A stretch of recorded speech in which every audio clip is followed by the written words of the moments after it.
There are places in the galaxy where reality itself has given up trying to make sense. Demon worlds, they're called, though that hardly captures the wrongness of these corrupted spheres. These are planets that have been swallowed by the warp, twisted into realms where physics bows to emotion and the laws of nature bend to the whims of dark gods. On such worlds, mountains might weep blood, skies can scream with the voices of the damned, and time itself flows in whatever direction amuses the entities that rule these hellish domains. On one such world, deep within a region of space that the Imperium has long since abandoned to darkness, something impossibly valuable lies half buried in soil that writhes with unnatural life. It's a Grey Knight's Dreadnought, a walking tomb of blessed ceramite and consecrated adamantium, standing silent and dormant among the corruption. How it came to rest here is a story unto itself. But for now, what matters is what's about to happen when this sacred war machine draws the attention of the galaxy's most enthusiastic salvagers. The Orks are coming. To understand the magnificence of what's about to unfold, you need to grasp just how special a Grey Knight's Dreadnought truly is. These are not your standard Space Marine Dreadnoughts, though those are impressive enough in their own right. A Grey Knight's Dreadnought represents the pinnacle of the Imperium's demon-fighting technology, housing warriors whose incorruptibility has been tested across centuries of service. These machines are wrapped in layer upon layer of protective wards, inscribed with prayers and psalms that burn at the very presence of chaos. Their weapons are not merely instruments of destruction, but tools of psychic annihilation, designed to unmake the unholy wherever they find it. Unlike other chapters, the Grey Knights don't view internment in a dreadnought as the highest honor. For most Space Marines, being entombed in such a machine is considered a glorious extension of service, a chance to fight on when flesh has failed. But Grey Knights yearn for rest on Titan, their moon fortress, where they might finally lay down the burden of their endless war. When a Grey Knight is so gravely wounded that even their enhanced biology cannot save them, yet their spirit burns too bright to let fade, only then is the decision made to enter them within a dreadnought chassis. The warrior inside this particular machine has a name, though it's been centuries since anyone spoke it aloud. Let's call him Ancient Mordecai, a veteran of 300 years of continuous warfare against the demonic. His body was shattered during the cleansing of a corrupted hive world, crushed beneath the falling rubble of a temple that cultists had tried to consecrate to the plague god. His brothers recovered him, barely alive, his spine severed, and his lungs collapsed. The choice was made. Mordecai would serve on, encased in blessed metals, his consciousness bound to a war machine that could stride through the very heart of the warp's corruption without faltering. Every Grey Knight's Dreadnought is a repository of psychic might. The warrior within doesn't merely pilot the machine through mechanical interfaces. Their consciousness melds with the Dreadnought's spirit, creating a fusion of human determination and machine precision that can project waves of psychic force strong enough to banish lesser demons simply by being present.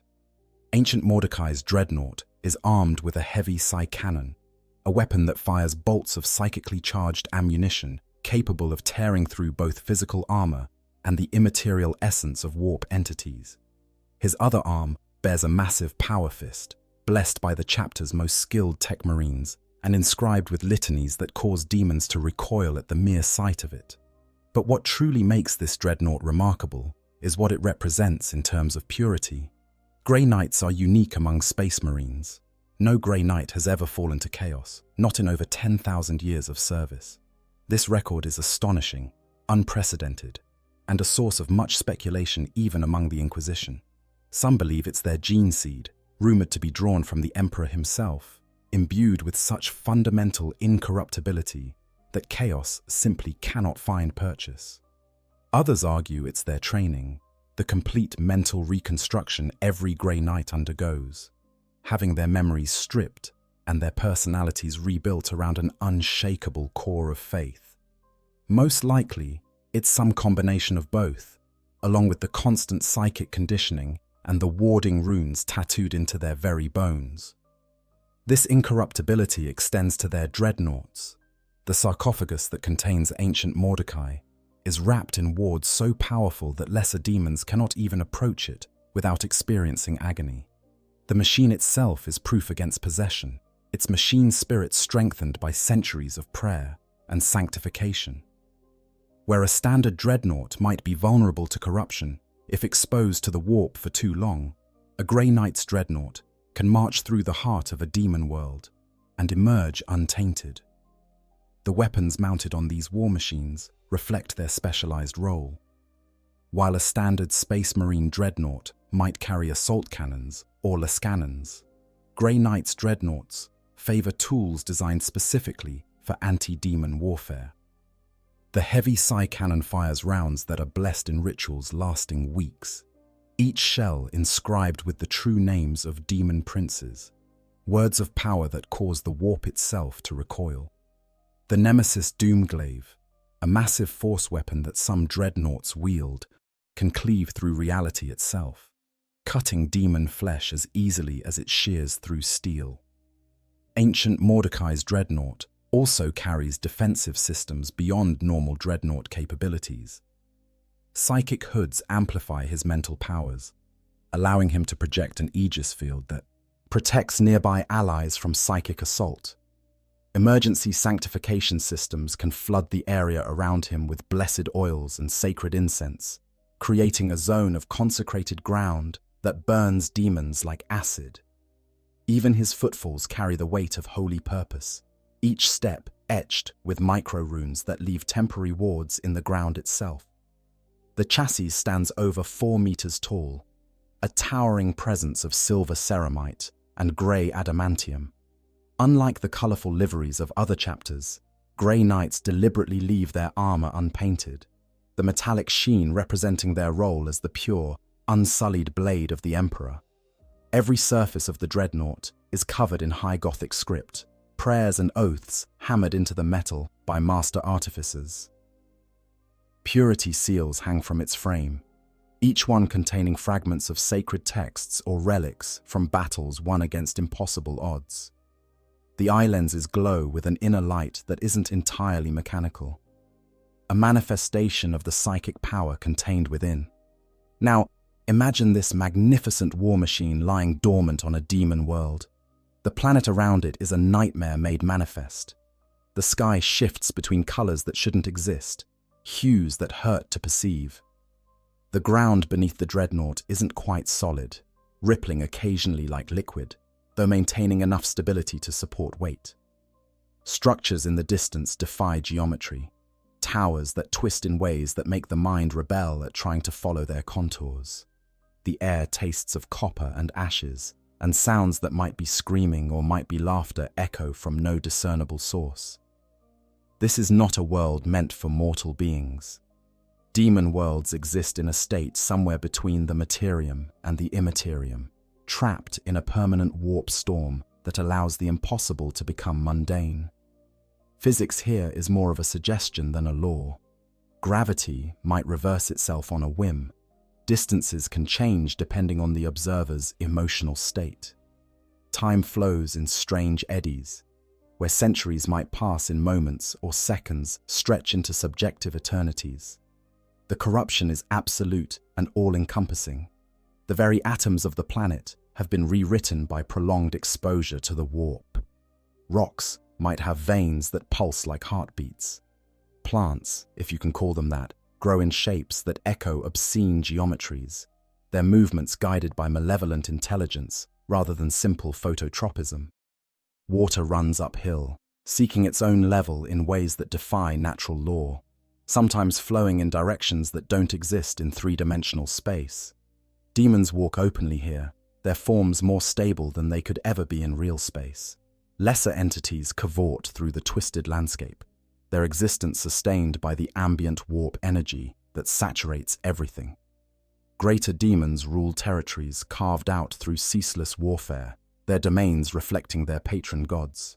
You might cross from a realm of crystallized screams into a garden of fleshy delights.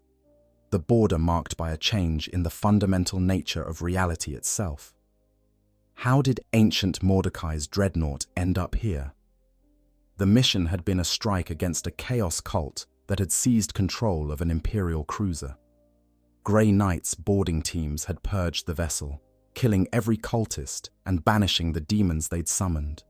But as they prepared to withdraw, the ship's Jellerfields failed catastrophically. The warp breach was immediate and total. Most of the Grey Knights made it to their Thunderhawks and escaped. Ancient Mordecai didn't.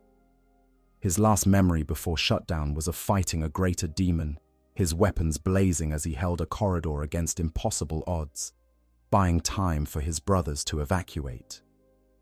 The demon, a beast of living flame and hatred, had seized him, its strength titanic even by the standards of such entities.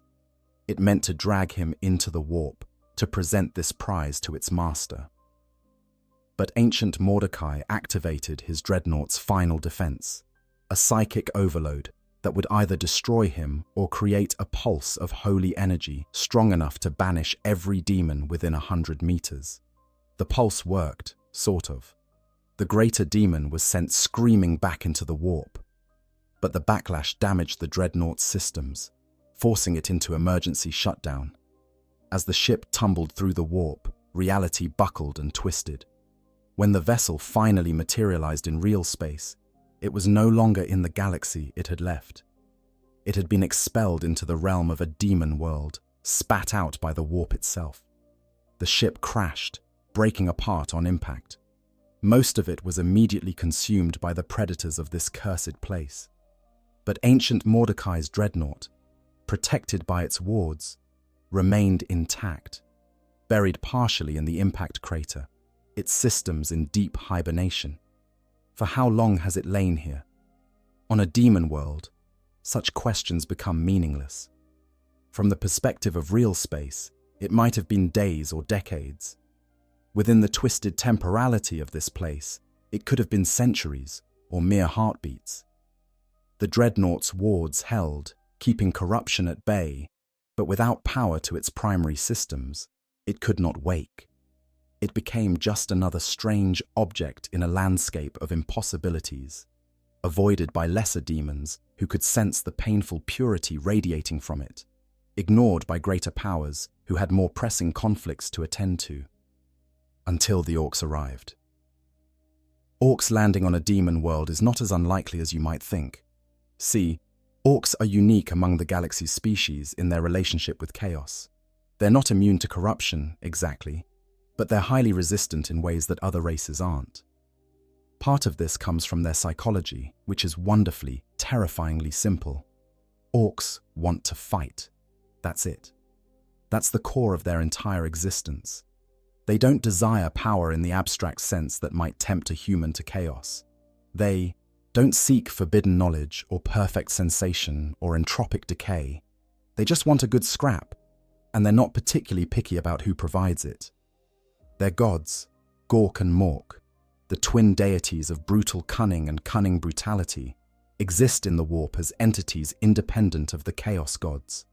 When Orks gather in sufficient numbers, they generate their own psychic field called the WH40K, a gestalt energy that reinforces their beliefs and makes their ramshackle technology work through sheer collective faith. This WH40K energy provides a degree of protection against chaos corruption. It's not perfect, but it means that Orks can stumble into situations that would drive humans insane and come out the other side mostly unchanged, just looking for another fight. The WH40K that found this demon world wasn't particularly large by Ork standards. Maybe a few thousand boys, a handful of knobs to keep them in line, and a war boss who'd gotten it into his head that the best fights could be found in the places nobody else wanted to go. He'd heard tales, probably from some unfortunate chaos cultist before the interrogation got too enthusiastic, about worlds where the fighting never stopped, where demons spawned endlessly and reality itself was violent. This sounded, to the war boss's straightforward way of thinking, absolutely brilliant. So the WH40K descended on the demon world in a fleet of spacecraft, held together by equal parts scrap metal and unreasonable optimism. The landing was catastrophic by any reasonable standard, with several ships breaking apart in the atmosphere and others simply disappearing into spatial anomalies. But enough Orks made it down, and that's all that matters to greenskins. They immediately started fighting everything in sight, which on a demon world means they had plenty of targets. The demons, for their part, were delighted. Fresh souls to torment, new victims to corrupt. But the Orks proved surprisingly resilient. When a demon of Slaanesh tried to tempt them with visions of perfect battles and ultimate victory, the Orks just thought it was showing them a really good time and tried to hit it with a chopper. When Nurgle's plague bearers attempted to infect them with exotic diseases, the Orks' phenomenally robust immune systems simply processed the plagues as a bit of fun and carried on. The Bloodletters of Khorne found worthy opponents, but even the Blood God's demons were slightly nonplussed by opponents who didn't care about honor or glory, who just wanted to have a laugh while hitting things. Among this wag was a mech boy named Grukzag. Mech boys are Orks who possess an instinctive understanding of technology, able to build and repair machines through a combination of actual engineering knowledge and pure Orky conviction that their creations should work. Grukzag was particularly fascinated by Imperial technology, having once looted a Space Marine Land Raider and turned it into a battle wagon that was somehow faster and louder than the original, despite making no mechanical sense whatsoever. Grukzag and his crew of Helper Gretchen were out looking for salvage. Even on a demon world, there's always stuff to loot. They'd already grabbed some weird crystalline structures that hummed at frequencies that made your teeth ache, and Grukzag was convinced he could turn them into some kind of sonic weapon.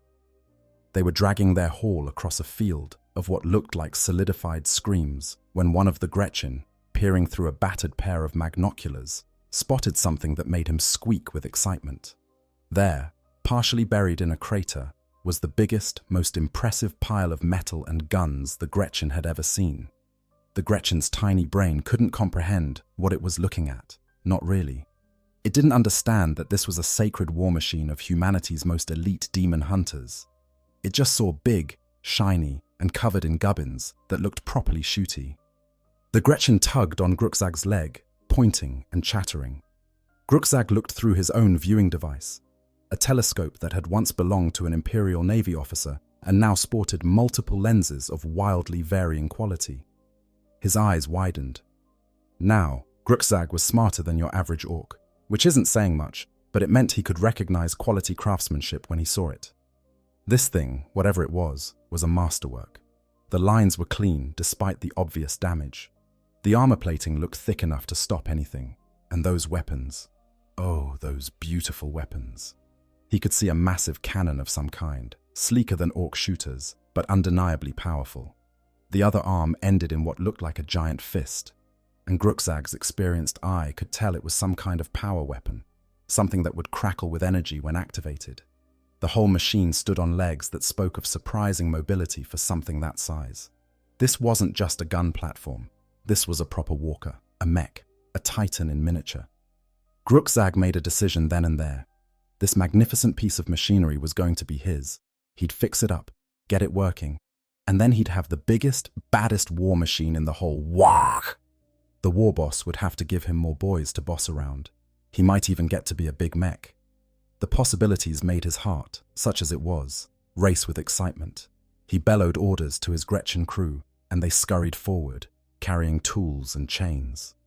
Other Orks nearby heard the commotion and came to investigate, drawn by the universal Orky instinct that says, if someone else wants it, it must be worth having. Within minutes, a small mob had gathered around the crater, all staring at the dormant Dreadnought with varying degrees of avarice and confusion. Orks have a well-established culture around looting. It's not just about taking things, it's about making things proper Orky. When an Ork loots Imperial gear, they don't just use it as is. That would be unthinkably boring. No, they modify it, improve it, by their standards, and most importantly, paint it in appropriate colors. Red things go faster, everyone knows that. Blue things are lucky. Yellow makes bigger explosions. The fact that these beliefs actually work due to the reality warping effects of WAG energy, just proves that orcs are right about everything, ask any orc.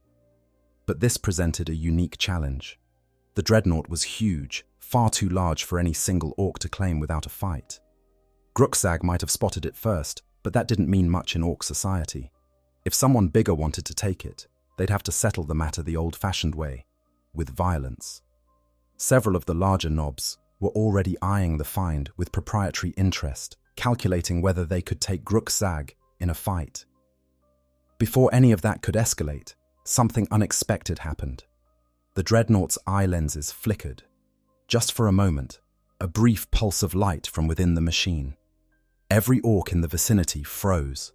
In their limited understanding of how things worked, they knew that lights meant power, and power meant the thing might start moving. And if this giant metal monster started moving before they'd properly claimed it, that could get complicated. Grukzag, thinking faster than most orcs could manage, made another decision. "Right!" he bellowed, his voice cutting through the confused murmuring of the gathered greenskins. "This is obviously one of dem ancient spirits of battle, innit? We gotta wake it up proper like, show it we're worthy of bossing it around." This made perfect sense to orc logic. They'd all heard stories of ancient war machines that needed to be convinced to work with you. The fact that Grukzag was making this up on the spot didn't matter. It sounded right. And in orc culture, confidence is 9/10 of truth. The other orcs nodded sagely, as if this was obvious all along. "We gotta give it a proper orky welcome," Grukzag continued, warming to his theme. "Show it that we're the best fighters in the galaxy, that we're worthy of having such a magnificent war machine." He raised his wrench, a massive tool that was half engineering implement and half club. "We'll do it the old way, like the legends say. We'll sing it the song of battle, and we'll paint it into proper colors so it knows we mean business." The gathered orcs cheered. This sounded like a proper plan. Several of them immediately started arguing about what color the machine should be. Red for speed was popular, but some argued for black and white checkering, which everyone knew was the pattern of Goth clan, the hardest orcs around. Grukzag let them argue, meanwhile directing his Gretchen to start setting up a perimeter of scavenged junk and tools around the Dreadnought. What the orcs didn't understand, couldn't possibly understand, was that the Dreadnought's brief activation wasn't random. Deep within the sarcophagus, ancient, Mordecai's consciousness had stirred. The approach of so many beings with hostile intent had triggered automatic defensive protocols. His system had begun cycling power to primary functions, running diagnostics, preparing to wake. But the process was slow. The damage from his last battle, combined with the extended period of shutdown, meant that full awakening would take time. From Mordecai's perspective, awareness returned in fragments. First came pain, which was somehow comforting. Pain meant he still existed. Then came confusion. His last clear memory was of the cruiser, of demons and fire. He tried to access his optical sensors and got only static. His auditory pickups were working better, feeding him sounds that made no sense. Rough, guttural voices, speaking some kind of low Gothic dialect he couldn't quite place. The clanging of metal on metal. What sounded like arguing, lots of arguing. He attempted to move and felt his systems protest. Motivator functions were sluggish, responding but not with their usual precision. His weapons registered as offline, their sacred machine spirits dormant. Even his psychic connections, normally as natural as breathing, felt muted and distant. He was alive, functional, but severely compromised. He needed time to fully restore his capabilities. This presented a dilemma. Standard protocol for an isolated Grey Knight was to assess the situation before taking action. But he had no way of knowing where he was or who surrounded him. The voices didn't sound like cultists, their language too simple and direct. Not demons either. Demons would have triggered his psychic wards, and he felt no such alarm. His analysis subroutines suggested multiple possibilities, none of them particularly pleasant. Meanwhile, the orcs were getting more excited. Grukzag had organized them into something resembling a work crew, which for orcs meant a barely controlled mob with occasionally overlapping objectives. Some were digging around the base of the Dreadnought, trying to free it from the crater. Others had started decorating it, tying on bits of scrap and fabric in what they considered appropriate battle regalia. A few were just hitting it with wrenches, operating on the universal Ork principle that hitting things was a valid form of communication. One particularly enthusiastic Ork, a knob named Scarbash, had climbed onto the Dreadnought's shoulder and was trying to pry open access panels. "If we can get inside the big metal head," he reasoned to anyone listening, "we can rewire its thinky bits to be more orky." This plan had the advantage of sounding like it might work, which was all that mattered. Scarbash found a panel that wasn't quite flush with the rest of the armor, probably damaged in whatever battle had disabled the machine. He wedged his power claw into the gap and pulled. Adamantium, even damaged, doesn't yield easily, but Ork strength is considerable, especially when fueled by excitement. The panel creaked, started to give way. Inside his sarcophagus, ancient Mordecai felt the intrusion. Something was physically attempting to breach his armor. Diagnostic warnings scrolled across his consciousness. External integrity compromised. Recommendation: immediate defensive action. He tried to access his weapon systems and found them still cycling through activation sequences. He attempted to move his power fist and managed only a slight twitch of the massive fingers. The Orks noticed. "It moved!" someone shouted. "The big un's waking up!" This observation was met with a mixture of excitement and concern. Excitement because a working war machine was better than a broken one. Concern because none of them had actually figured out how to control it yet. Grukzag pushed through the crowd, waving his arms. "Everybody calm down. This is normal, see? The machine spirit is just stirring. We gotta show it we're in charge." He turned to the Dreadnought, cupped his hands around his mouth, and bellowed, "Oi! Metal Umi! We're your new bosses. You work for the war now!" Ancient Mordecai's translation systems, struggling to make sense of the dialect, finally provided enough data for understanding. These were Orks, green-skinned Xenos, the brutish warrior race that plagued the galaxy with their endless appetite for violence. This complicated things. Orks were dangerous, certainly, but they weren't servants of chaos. They weren't trying to corrupt him, merely claim him as salvage. Mordecai faced a choice. He could activate his remaining weapons, attempt to drive them off or destroy them. This was well within doctrine. Orks were Xenos, enemies of mankind, to be purged without mercy. But there were a lot of them, and he was still badly damaged. A fight now would expend energy he might need later, and there was no guarantee he'd survive. Alternatively, he could remain dormant, let them think him completely offline. Eventually, they'd try to cart him away, and perhaps during transport, he could escape or signal for rescue.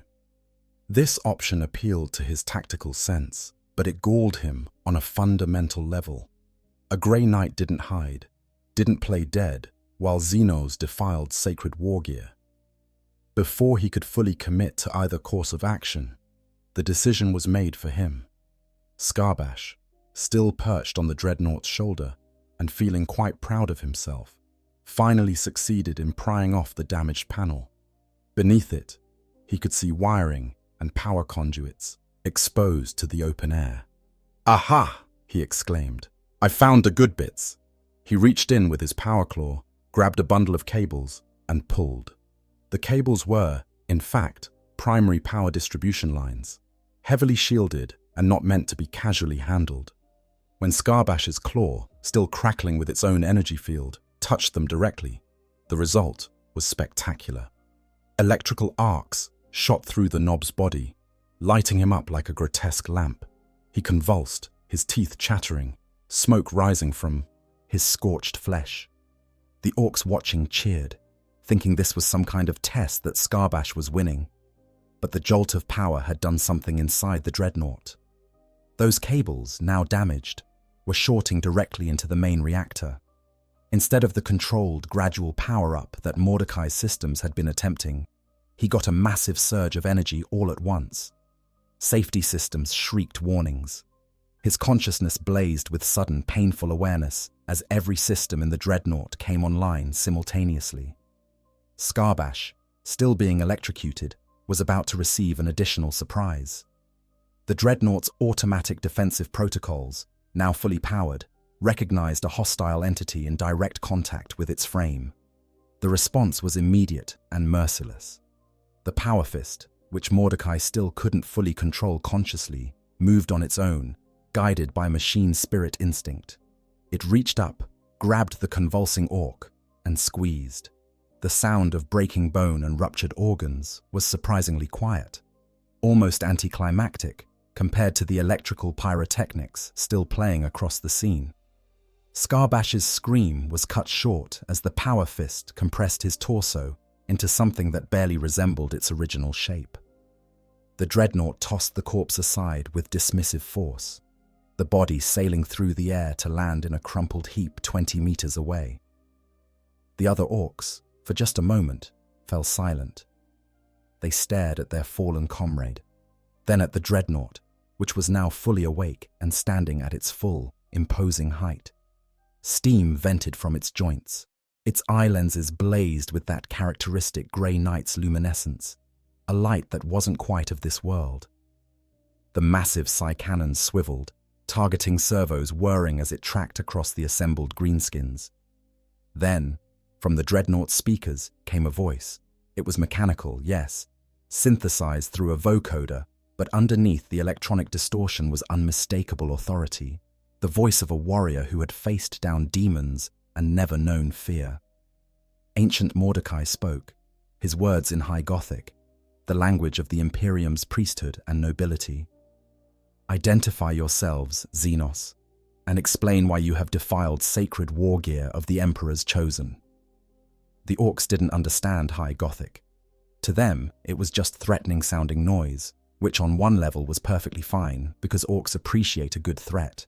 But Gruxag, smarter than his fellows, recognized that the machine was communicating, even if he couldn't pass the meaning. He stepped forward, trying to project confidence he didn't entirely feel. "We're the Orks, you great metal git, and you're on our world now, so you work for us. That's the law." This pronouncement was delivered with absolute certainty, because Gruxag had just decided it was the law, and that was good enough. Mordecai's translation systems, now fully online, made sense of the crude dialect. Orks, claiming ownership of him, claiming this world. He accessed his long-term memory, pulling up every recorded encounter between Grey Knights and Orks. There weren't many. The two factions rarely crossed paths, operating in different spheres of the galaxy's endless wars. But what records existed painted a picture of brutish resilience and alarming technological adaptability, at least when it came to weapons. He also, belatedly, realized where he was.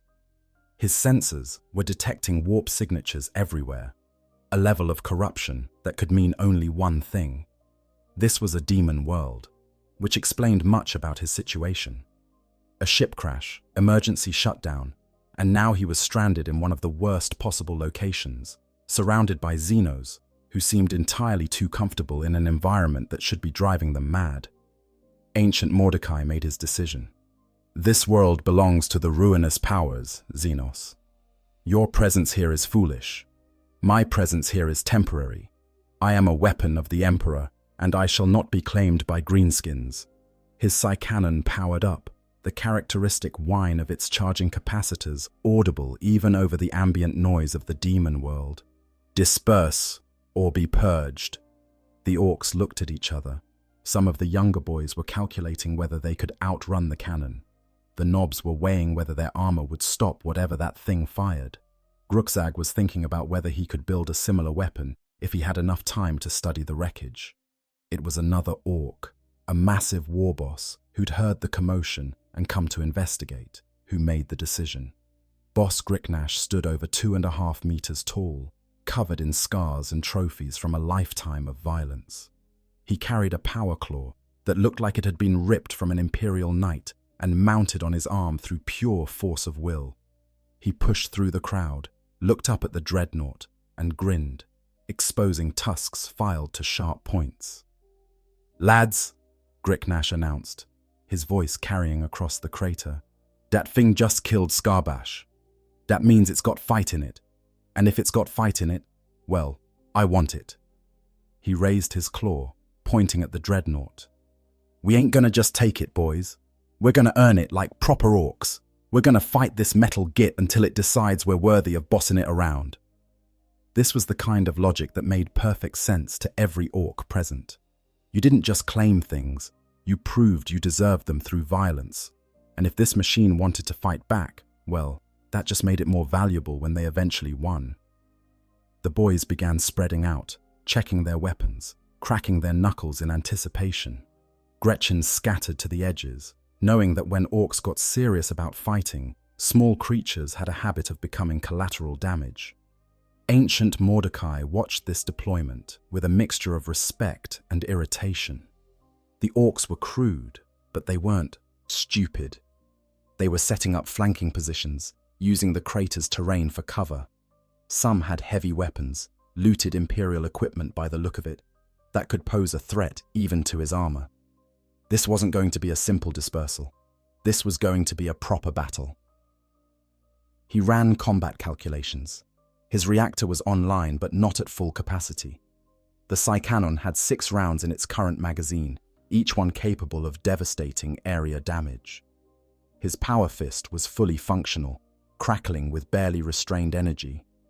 His armor, while damaged in places, was still proof against most small arms.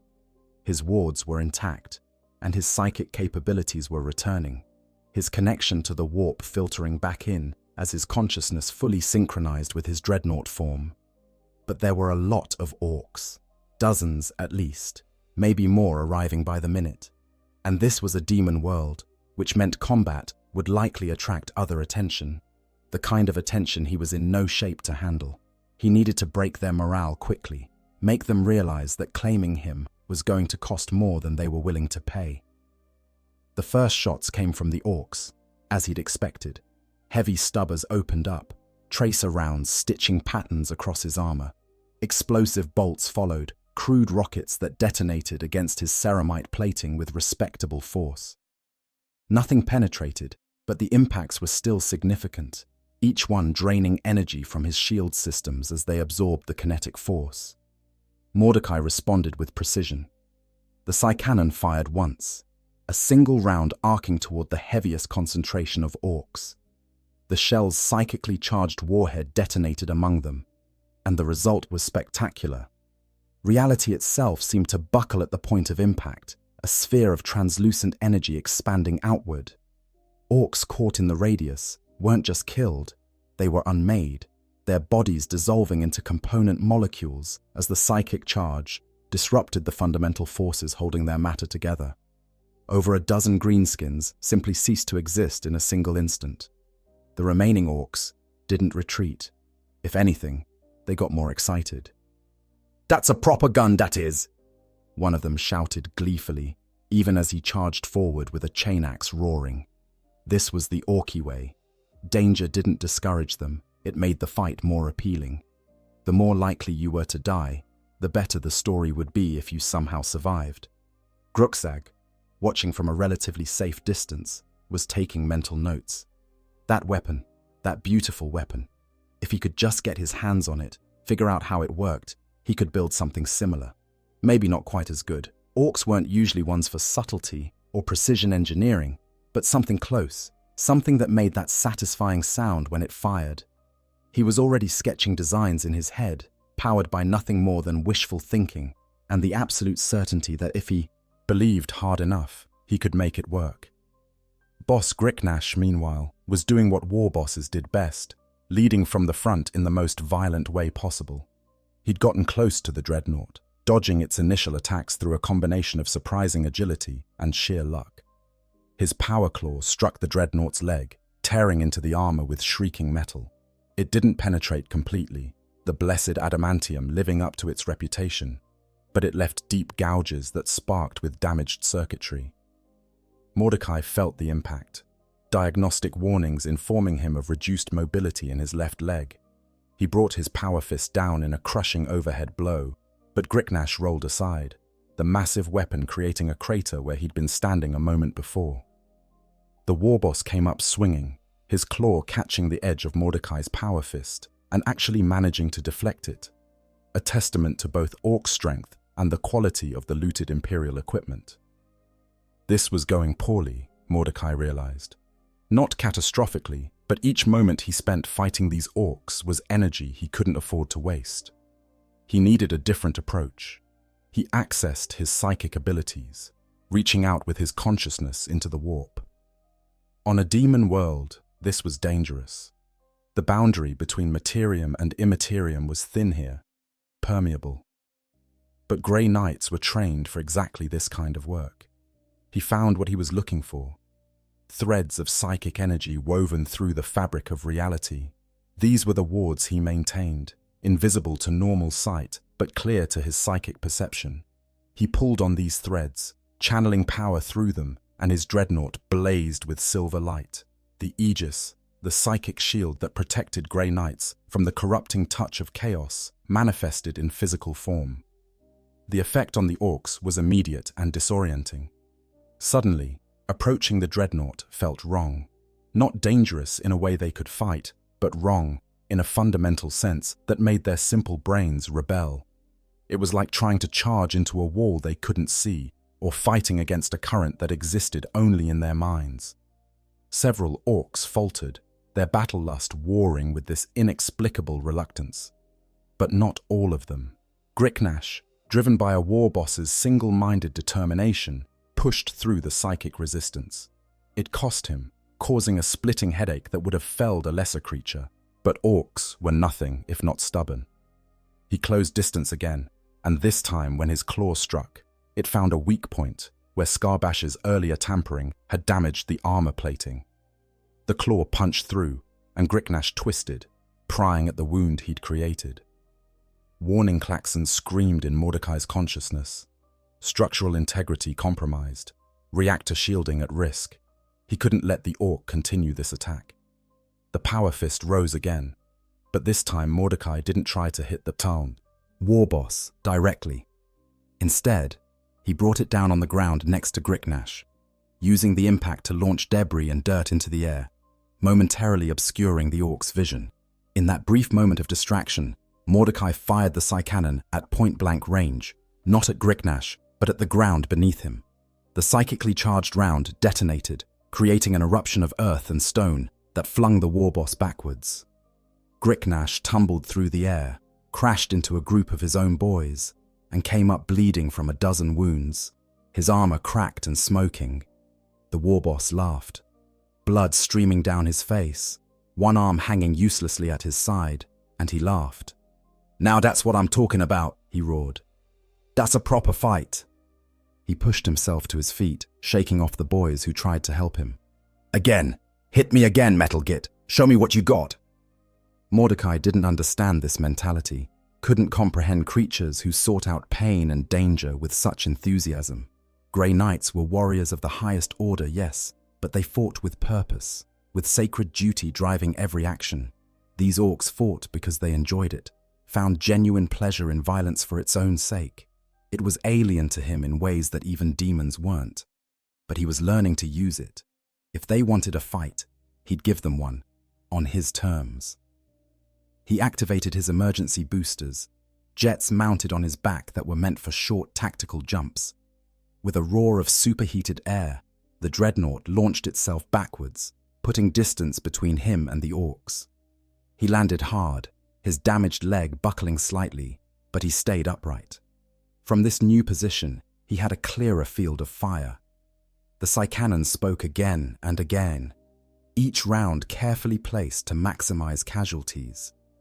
Orcs disappeared in explosions of psychic force. Their ramshackle vehicles, drawn toward the battle like moths to flame, detonated as sacred shells found fuel tanks and ammunition stores. The crater where the Dreadnought had lain became a killing field, littered with Orc bodies and burning wreckage. But still they came. For every Orc that fell, 2 more seemed to appear, drawn by the sounds of battle. The Warg was fully alert now, every greenskin on the demon world converging on this location. To them, this was the best possible thing that could happen. A giant metal enemy that fought back, that killed freely but could itself be hurt.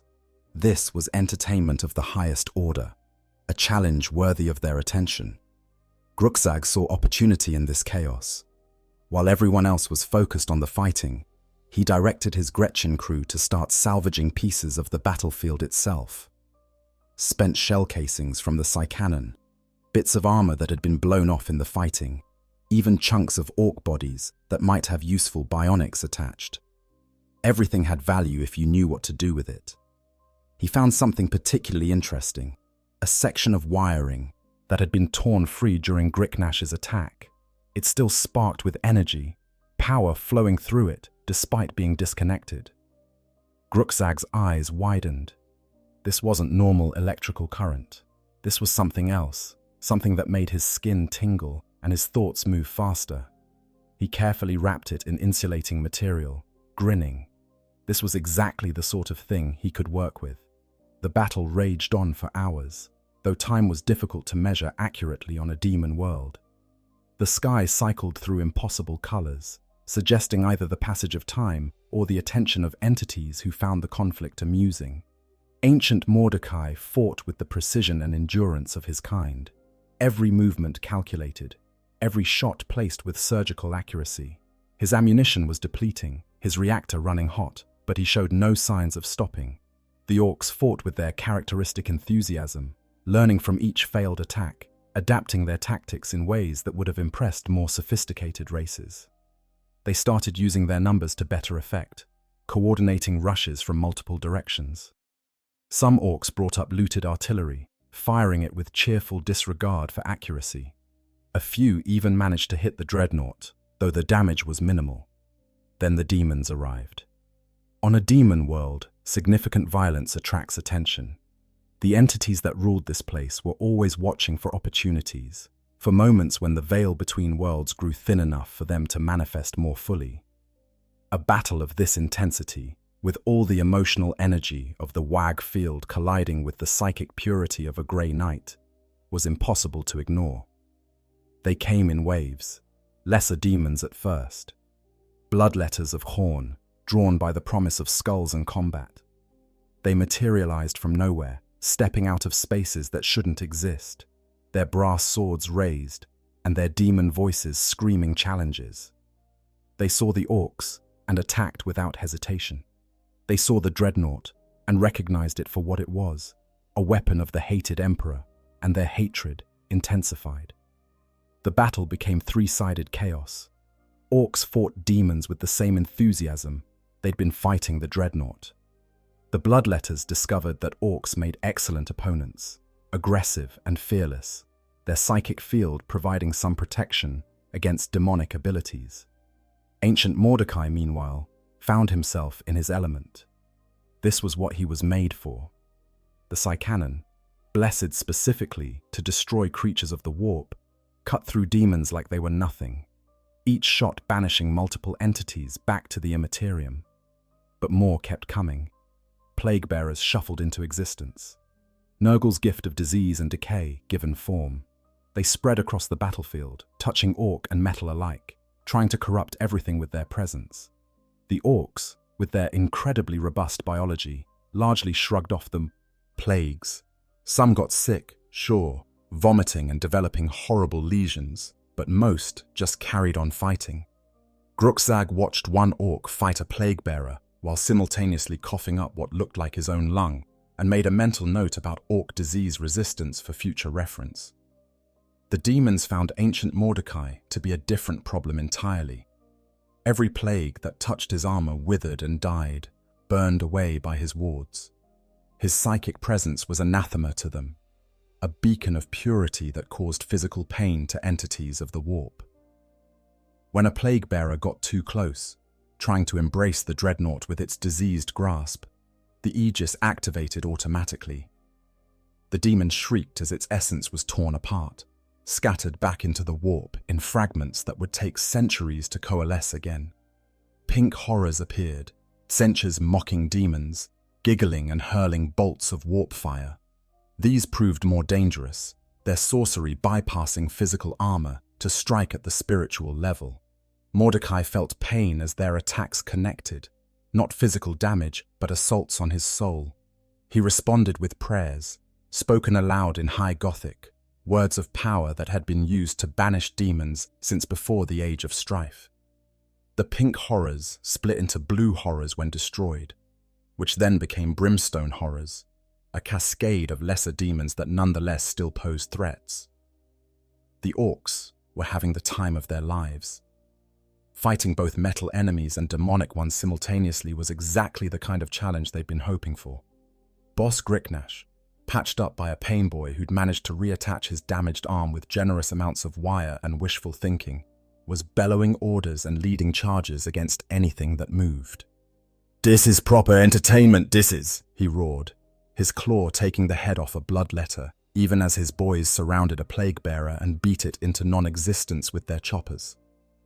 Gruxag, still collecting salvage, found himself facing a pink horror that had noticed his industrious looting.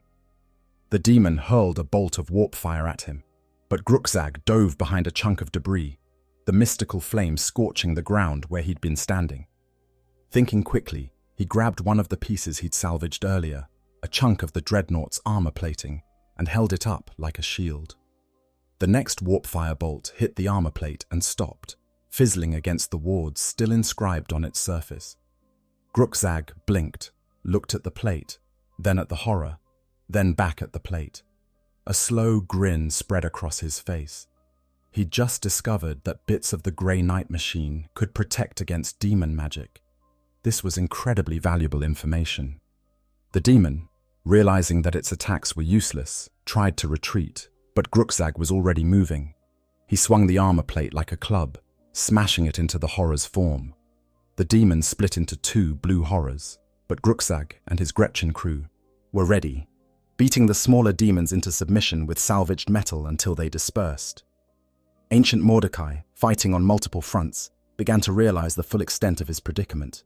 He was winning tactically, each engagement ending in demon banishment or orc casualties.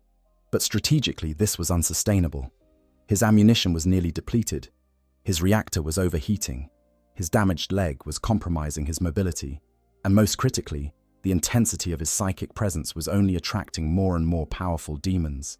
He could sense them gathering in the warp, greater entities taking notice of this breach in the natural order. A Grey Knight, alone and weakened on their world. This was an opportunity too good to pass up. Soon, very soon, something truly powerful would manifest. And in his current state, Mordecai wasn't certain he could survive such an encounter. The Orks, bless their simple psychology, remained oblivious to the escalating danger. They were having too much fun to notice that the demons were getting bigger, meaner, and more organized. A herald of Khorne appeared, a bloodletter elevated to command status, and started organizing the lesser demons into something resembling tactical formations. The Orks just saw a bigger target and charged it with even more enthusiasm. It was in this chaos that something unexpected happened. A group of Orks, hemmed in by bloodletters and about to be overwhelmed, found themselves near the Dreadnought. They instinctively moved closer to it, seeking any cover in the storm of violence. And as they did, they felt something. The Aegis, the psychic protection that Mordecai projected, extended to them. Suddenly, the demons' attacks were less effective, blows that should have killed only wounded. Demonic corruption that would have twisted their flesh found no purchase. The Orks noticed. "Oi!" one of them shouted. "The metal gets protecting us! Stay close to it!" This was a revelation. The machine they'd been trying to loot was actually helping them fight. This changed the dynamic entirely. In Ork logic, something that helped you fight was a good thing, possibly even a mate. Boss Gricknash, always opportunistic, saw the tactical advantage immediately. He bellowed new orders. "Boys, form up around a Dreadnought. Use it as a rallying point. We'll show Demonic Gits what happens when Orks and ancient war machines work together." This was entirely against doctrine from Mordecai's perspective, but the Orks didn't care about doctrine. They cared about what worked, and this worked. Ancient Mordecai found himself in an unprecedented situation. Orks were clustering around his position, using him as a defensive anchor. They weren't attacking him anymore, at least not actively. They were fighting beside him, treating him as some kind of allied war engine. Every instinct he had screamed that this was wrong. Orks were Xenos, enemies of mankind, to be destroyed on sight. But, trapped on a demon world, facing increasingly powerful warp entities, the strategic calculus shifted. He could destroy these Orks easily enough, even weakened as he was. But doing so would leave him alone again, vulnerable. The demons were the primary threat. Orks, while dangerous, weren't actively trying to corrupt him or drag his soul into the warp. In fact, their psychic field, this WH40K energy that surrounded them, was providing a strange kind of insulation against chaos. It wasn't as effective as his own wards, but it was something. A layer of reality-affirming belief that made demon manifestation slightly harder. Mordecai made a decision that would have shocked his chapter if they'd witnessed it. He didn't fire on the Orks taking cover around him. Instead, he directed his attacks purely at the demons, his psi cannon blazing as it purged warp entities with righteous fury. The Orks, interpreting this as acceptance of their presence, cheered and fought with renewed vigor. Grukzag watched this development with fascination. The metal warrior was smart, smarter than he'd given it credit for. It knew when to recognize useful allies, even temporary ones. He directed his Gretchen to start reinforcing the position, using salvaged junk to create makeshift barricades. Other Orks followed suit, their natural talent for improvised engineering producing fortifications that shouldn't have worked, but somehow did. The battle settled into a siege-like pattern. Demons attacked the growing Ork stronghold centered on the Dreadnought. Orks defended with their usual enthusiastic violence. Ancient Mordecai, standing at the center, became an unlikely command node, his presence providing protection and his attacks clearing the worst threats. It was absurd, unorthodox, and completely against both Grey Knight's doctrine and common sense. But on a demon world, where nothing made sense anyway, it worked. Hours turned to days, though measuring time remained problematic. The Orks established something resembling a base camp, with crude shelters and cooking fires, where they roasted whatever passed for food on this nightmare planet. Grukzag set up a workshop, beginning the slow process of analyzing the pieces he'd collected. Boss Griknash claimed the highest ground, declaring himself warlord of this new territory. Ancient Mordecai remained active, unable to risk shutdown with so many potential threats nearby. He used the time to begin repairs, accessing what limited auto-repair systems his Dreadnought possessed. His damaged leg was responding better, motivators cycling correctly now that he'd had time to recalibrate.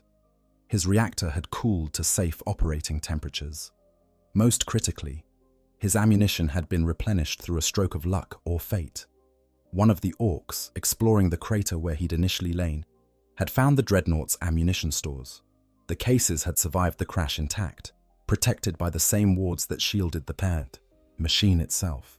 The Ork, not knowing what they were, but recognizing ammunition when he saw it, had brought them back to camp. Grukzag had examined them, realized they were compatible with the Dreadnought's weapons, and in a moment of uncharacteristic generosity, returned them to Mordecai. Why had he done this? Grukzag's reasoning was pure Ork logic. The machine fought better with ammunition. Better fighting meant more dead demons. More dead demons meant a better chance of survival.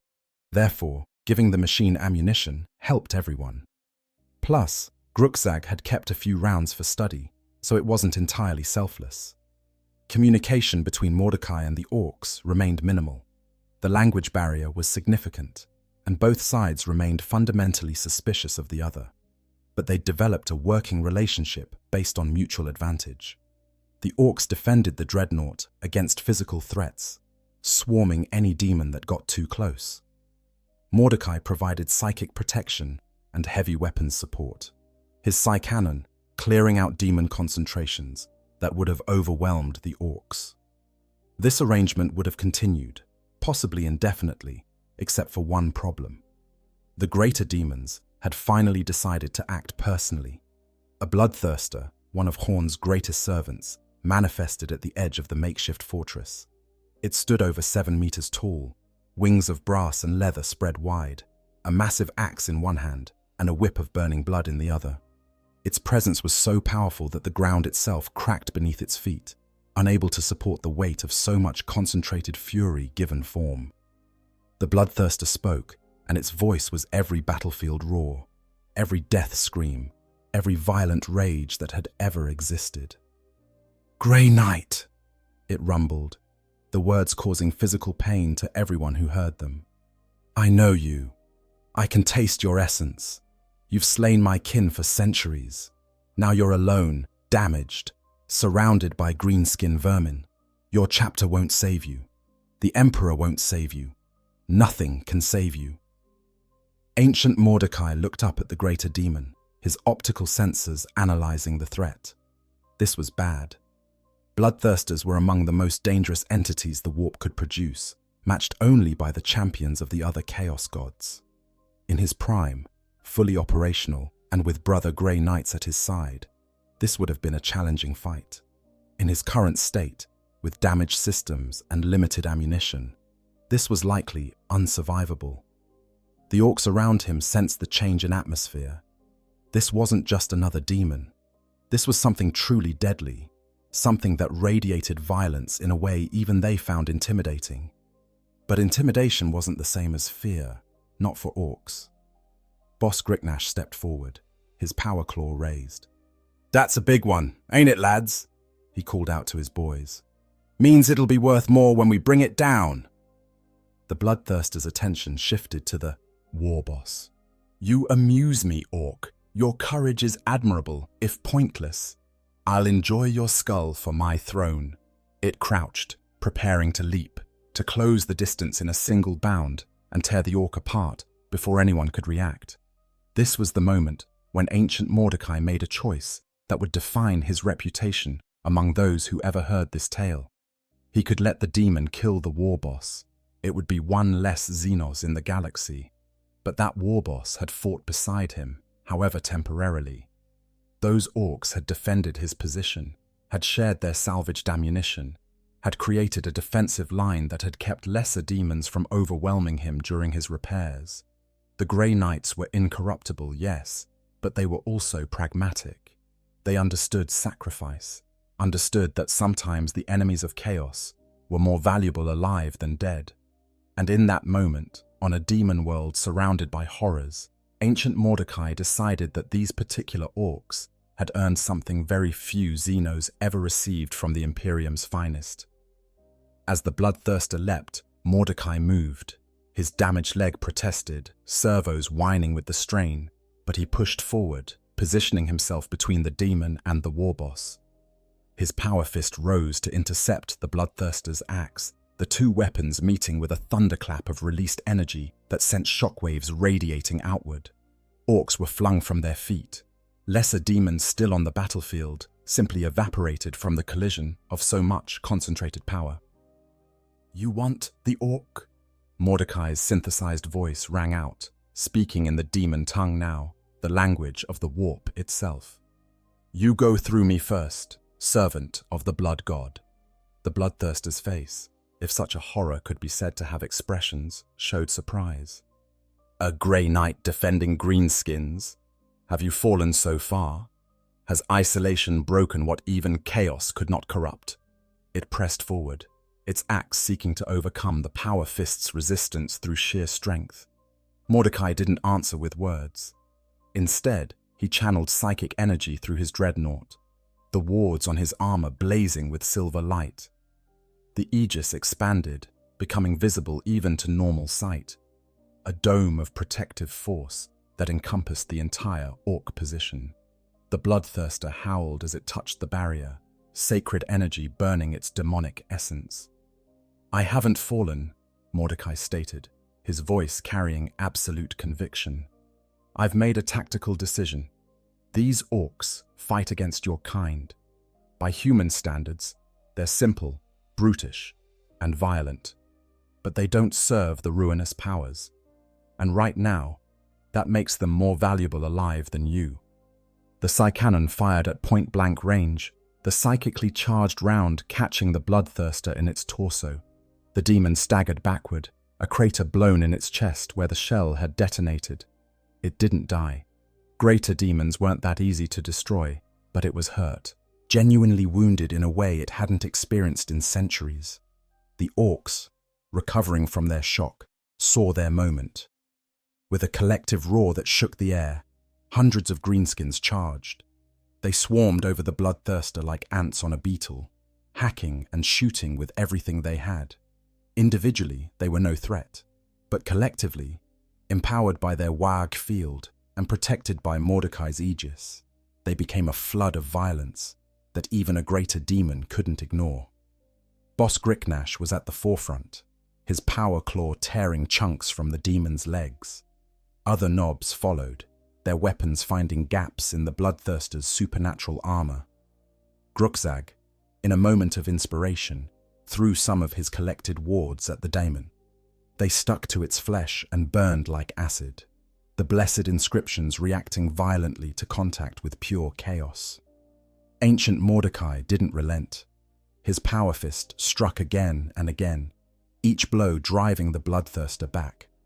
His psychic abilities, fully engaged now, wove patterns of force that disrupted the demon's form, making it harder for it to maintain physical cohesion. He drew on reserves of strength he'd been hoarding, every system in his Dreadnought running at maximum capacity. The battle raged for what felt like hours, though it might have been minutes or days on this twisted world.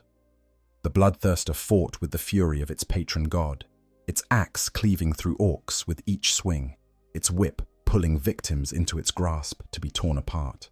But for every Ork that fell, two more took their place. And Mordecai stood as an immovable anchor, his presence preventing the demon from simply retreating back into the warp to regenerate. Finally, inevitably, the bloodthirster faltered. Its form was riddled with wounds, leaking the essence that sustained it. The WH field around it was overwhelming, reality asserting itself through sheer Orky conviction that demons could be killed. And Mordecai's psychic might was a constant pressure, pushing the entity back toward the Imperium. With a final, desperate effort, the bloodthirster turned its full attention to Mordecai. If it couldn't win, it would at least take this grey knight with it. The axe rose one last time, wreathed in hellfire and powered by the accumulated rage of 1,000,000 battles. It fell, a blow that would have cleaved through fortress walls, aimed directly at the Dreadnought's sarcophagus. Mordecai met it with his power fist, and this time, something broke. Not his armor, not his weapon. Something in the demon itself. The blessing on the power fist, the prayers inscribed into its very structure, combined with Mordecai's psychic force and the reality-affirming presence of the WH field, created a perfect resonance. The bloodthirster's true name, hidden in the warp, became momentarily visible to Mordecai's sight. He spoke it. One word, a sound that no human throat could produce without damage, a name that was power and curse and identity all at once. The bloodthirster screamed, the sound echoing across dimensions. Its form began to unravel, the bonds holding it in real space dissolving. In moments, it was gone, banished back to the warp, cast so far back into the Imperium that it would take centuries to claw its way back to consciousness. Silence fell across the battlefield, broken only by the heavy breathing of exhausted Orks and the cooling vents of Mordecai's Dreadnought. They'd won. Against impossible odds, a grey knight and a mob of Orks had defeated one of Chaos's greatest champions. Boss Gricknash looked up at the Dreadnought, genuine respect in his eyes. "You're all right, for a metal Humie," he said, which was possibly the highest compliment an Ork could give. "You can stay with us. We'll call you, he paused, thinking. "We'll call you Boss Metal Git." "Yeah, that works." Ancient Mordecai didn't respond immediately. He was processing what had just happened, the implications of it. He'd saved Orks. He'd fought alongside them. He'd accepted their aid and given his in return. By strict interpretation of Imperial doctrine, this was probably heresy. By Grey Knight standards, it was certainly unusual. but by the practical reality of survival on a demon world, it had been necessary. Finally, he spoke. I am not your boss. I am ancient Mordecai of the Grey Knights, chapter 666, and I serve the Emperor alone. His tone was firm but not hostile. However, I acknowledge that our goals temporarily align. You wish to fight. I wish to survive long enough to escape this cursed place. These objectives are not incompatible. Grukzag pushed through the crowd, dragging a massive chunk of what might have been the bloodthirster's axe. The demon weapon was disintegrating, but slowly, and he wanted to study it before it vanished completely. I got an idea, he announced. You need repairs, right? Proper repairs. I can do that. I'm the best mech in the WAG. You let me work on your gubbins. I'll get you working like new. Maybe better than new. We'll make you proper killy. Every instinct Mordecai had screamed against this. Letting a Xenos, particularly an Ork, work on sacred war gear was unthinkable. But looking at his diagnostics, he had to admit the truth. His systems were failing. Without proper repairs, he'd be lucky to survive another major battle. And there wasn't exactly an Adeptus Mechanicus Forge world nearby. No modifications, Mordecai stated flatly. You repair damaged systems, you replace broken components, but you do not alter my sacred war gear beyond restoring it to original function, and you work under my supervision. Touch anything without my permission, and I'll crush you. Grukzag's grin widened. Getting to work on Grey Knight's technology, even with restrictions, was a dream come true for any mech. Deal, he agreed immediately. You won't regret this. Well, probably won't. I'm pretty good at what I do. And so began one of the strangest collaborations in the history of the Warhammer 40,000 galaxy. An Ork mech boy, supervised by a Grey Knight's Dreadnought, working to repair sacred Imperial technology using salvaged Daemon world materials and pure Orky ingenuity. It shouldn't have worked. By all rights, it should have resulted in catastrophic failure and probably an explosion. But Grukzag was, in his own way, a genius. He understood on an instinctive level how machines worked, or at least how they could be convinced to work. And he had something most Imperial tech marines lacked, a complete lack of reverence for the machine's spirits. He didn't pray to the systems and ask nicely. He told them what to do and expected them to comply. Somehow, this worked. Over the following weeks, as the Orks consolidated their position and fought off periodic demon incursions, Mordecai underwent repairs. Grukzag worked tirelessly, his Gretchen crew fetching tools and parts.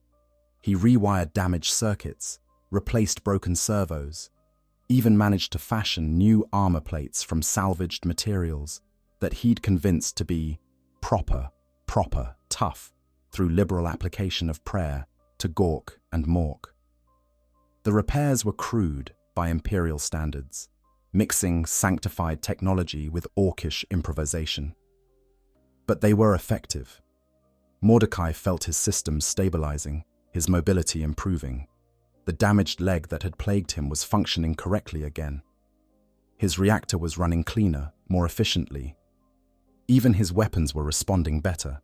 Servos calibrated to microsecond precision through methods that made no engineering sense, but somehow worked anyway. During this time, Mordecai learned more about Orks than any Grey Knight before him. He watched them organize their society, such as it was, through a combination of violence and mutual respect.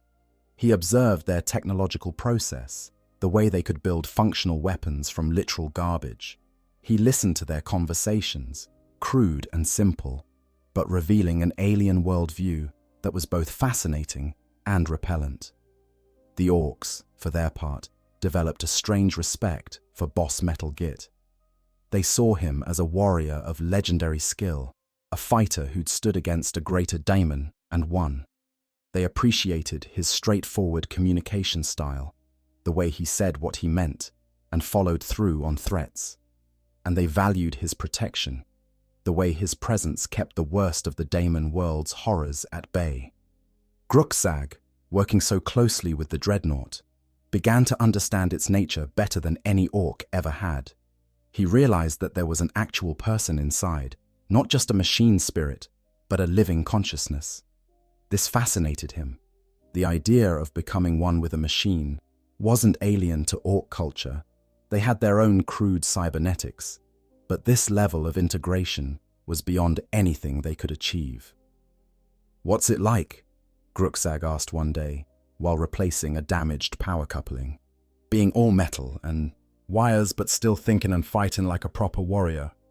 Mordecai considered the question. No one had asked him that in centuries. His brother Grey Knights understood implicitly. Imperial officers treated him as a weapon system, not a person. But this Ork, crude and violent, and probably destined to die in some pointless battle, asked with genuine curiosity. "It's lonely," Mordecai admitted, surprising himself with the honesty.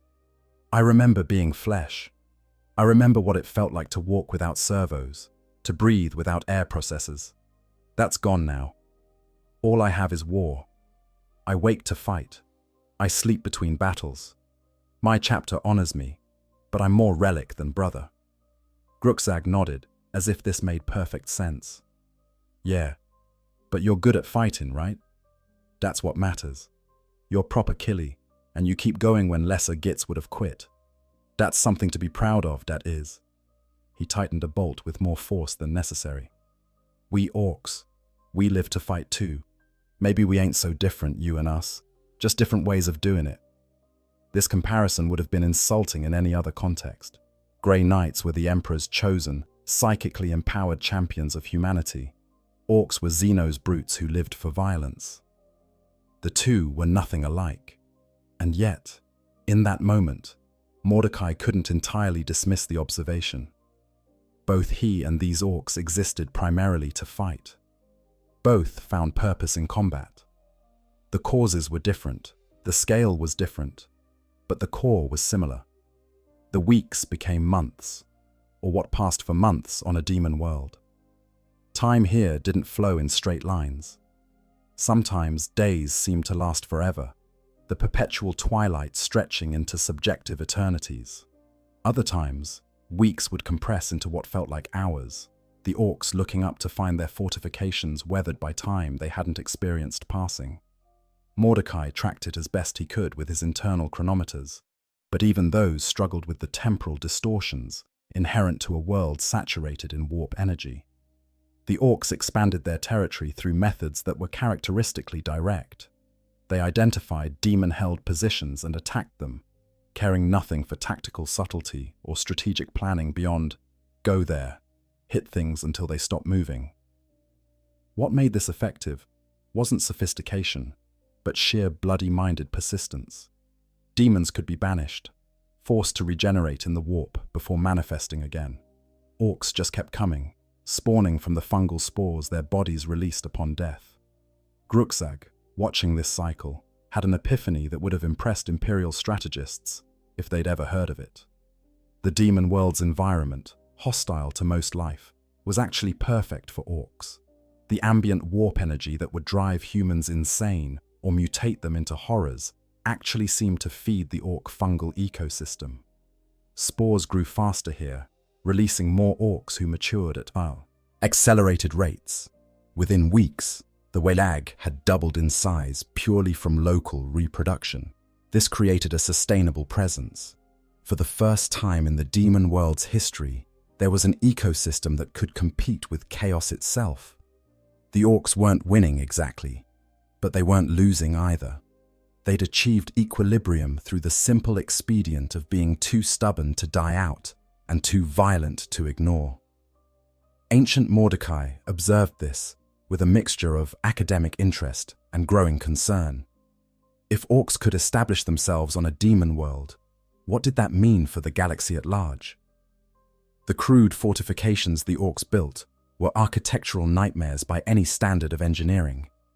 Walls made from scavenged demon armor welded to chunks of crystallized screams, held together with rivets that shouldn't fit, and adhesives that seemed to be mostly hope and paint.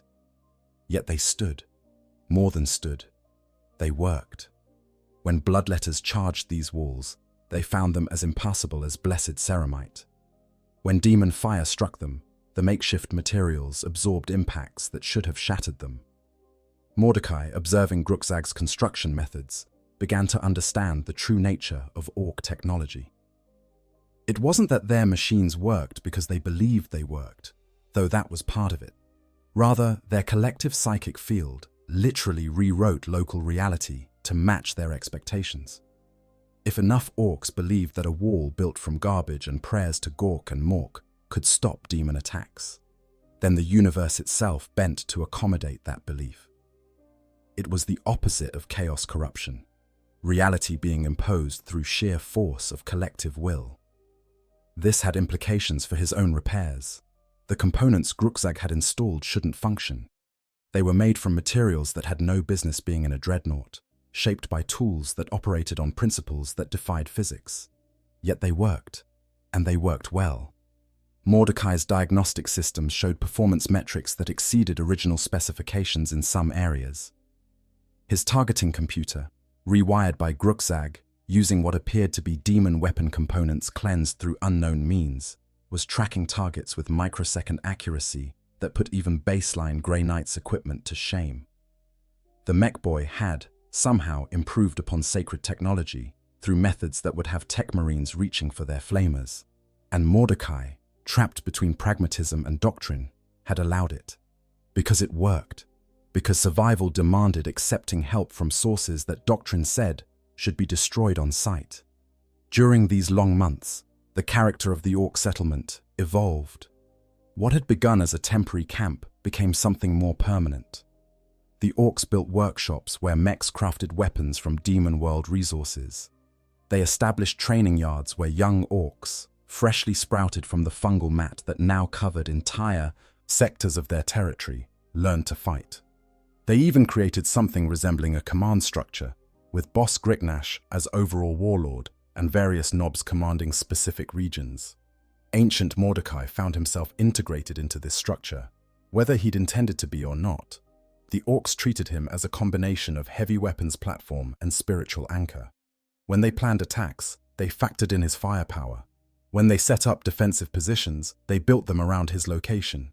And when young Orks asked about the ways of war, more experienced fighters would point to Boss Metal Git as an example of how to fight proper. Ancient Mordecai became a fixture of their society, the ultimate heavy weapons platform, a mobile fortress around which battles raged. He fought alongside them against demon incursions, his Psy Cannon and Power Fist clearing threats that even mobs of Orks couldn't handle. And slowly, reluctantly, he began to think of them not as just Xenos to be tolerated, but as allies in this desperate struggle for survival. The situation couldn't last forever, of course. The demon princes who ruled different territories of this cursed world were beginning to take notice. What had started as an amusing distraction, a small infestation of Orks and one Imperial warrior, was becoming a genuine problem. The Greenskins controlled significant territory now, and their presence was disrupting the delicate balance of power among Chaos's servants. A council of sorts formed in the deepest reaches of the warp, where the demon world's rulers could meet without physical manifestation. Greater demons from all four gods attended, their forms shifting and changing as they argued. This unprecedented cooperation among eternal enemies spoke to how seriously they took the threat. The Keeper of Secrets, who spoke for Slaaneish's interests, was most vocal. This Grey Knight must be taken, it insisted, its voice like silk and poison. His soul would be such a prize, such exquisite torment to corrupt. And to do so while he fights alongside Xenos, oh, the irony would be delicious. A great unclean one, Nurgle's representative, chuckled wetly. Let them stay, let them build. Eventually, all things decay. The Ork stronghold will crumble, and the warrior will rust within his tomb. Grandfather Nurgle is patient. We can wait. But a Lord of Change, Tsencha's agent, saw deeper patterns. This alliance changes things, it observed, its many eyes focusing on futures that might or might not come to pass.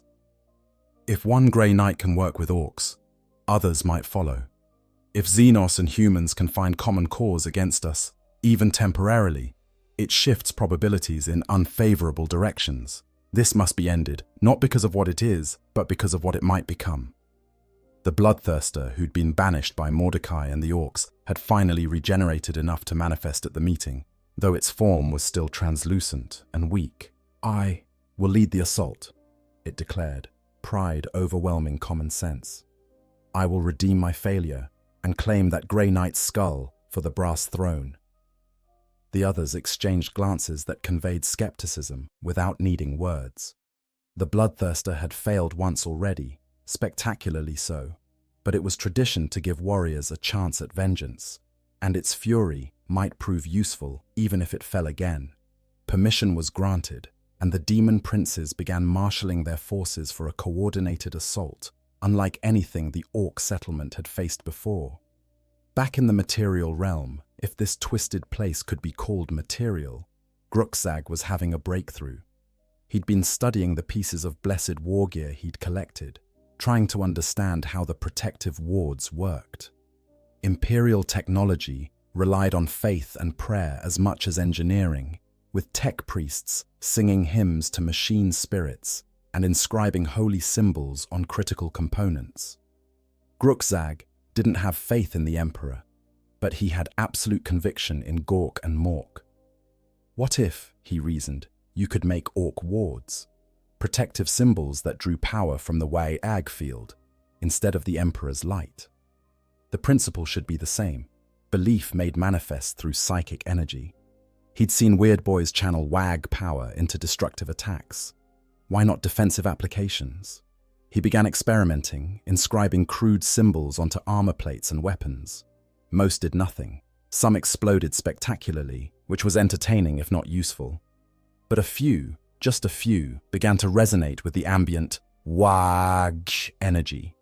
When bloodletters attacked Orks wearing this experimental armor, their demon weapons would recoil slightly, as if striking something that shouldn't exist. The discovery spread through the mech community with the speed of wildfire. Soon, every Ork with any crafting skill was trying to replicate Grukzag's success. The results were chaotic, with as many failures as successes, but gradually a body of knowledge emerged. Ork glyphs that provided protection, weapon blessings that made demon-forged armor crack, symbols that when painted in the right colors with sufficient conviction actually worked. Ancient Mordecai watched this development with mixed feelings. On one hand, he was witnessing Xenos developing anti-demon capabilities through methods that bypassed Imperial doctrine entirely. On the other hand, anything that made demons easier to fight was arguably a good thing.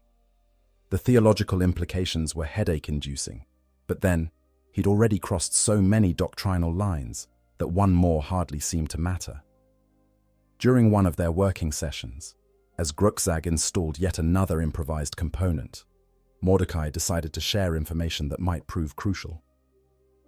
"The demons are planning something," he said, his sensors having detected increasing warp disturbances on the settlement's periphery. "The attacks have been too scattered, too uncoordinated. That's about to change." Grukzag nodded, not looking up from his work. "Yeah, figured that was coming. Can't let us just sit here getting stronger forever. They'll come in force, try to wipe us out in one go." He tightened a bolt with unnecessary force, betraying his own concern, despite the casual tone. "Question is, can we survive when they do?" Mordecai ran combat simulations through his tactical processors. The variables were daunting.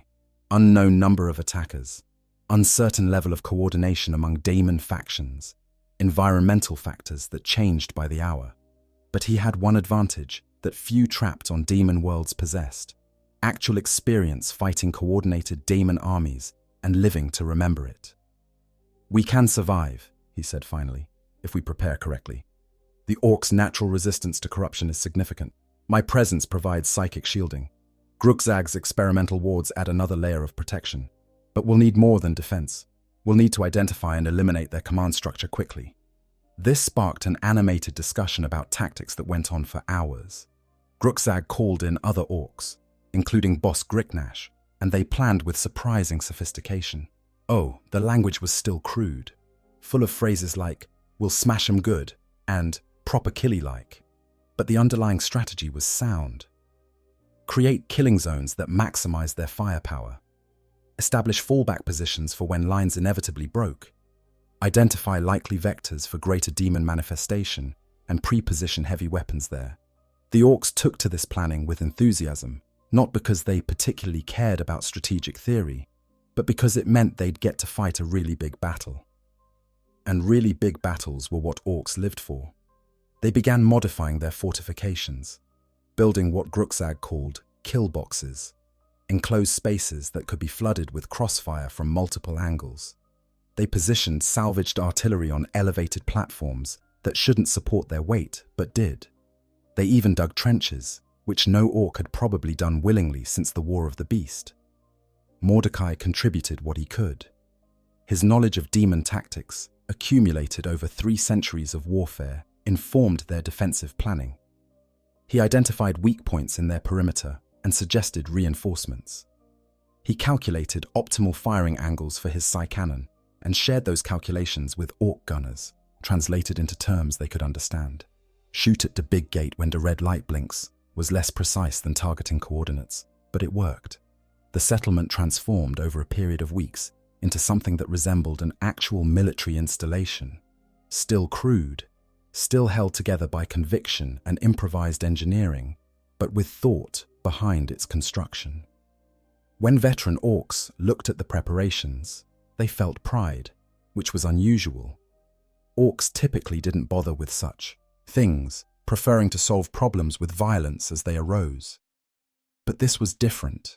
This was preparing for the fight of their lives, and even Orks could appreciate the value of being ready. The attack, when it came, exceeded even Mordecai's worst projections. The sky above the settlement tore open, not metaphorically but literally, reality splitting to allow the warp to pour through. Demons manifested by the thousands, all 4 gods represented in numbers that suggested genuine cooperation rather than the usual backstabbing rivalry. Bloodletters formed the front ranks, a tide of brass and rage. Behind them came plague bearers, shambling forward with inexorable persistence. Pink and blue horrors danced among the ranks, hurling warp fire in all directions. And demonettes of Slaanesh wove through the chaos, their perfected forms moving with hypnotic grace. Above it all flew demon princes, ascended mortals who'd sold their souls for power and now led their patron gods' armies. These were the true threat, beings who combined mortal cunning with demonic might, who understood strategy in ways that lesser demons couldn't. The Orks responded to this overwhelming force in the only way they knew how, with a deafening war cry that shook the very foundations of their improvised fortress.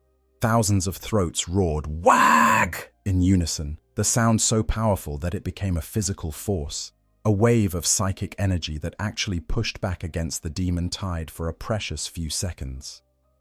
Ancient Mordecai, positioned at the fortress's heart where his aegis field could cover the maximum area, felt his systems surge with power. His reactor ran hot but stable, every weapon charged and ready.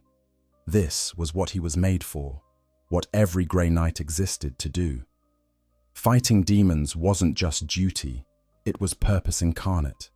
He activated his external speakers and began reciting the litany of protection, his mechanical voice carrying across the battlefield, each syllable a hammer blow against chaos. The battle was joined with a violence that defied description.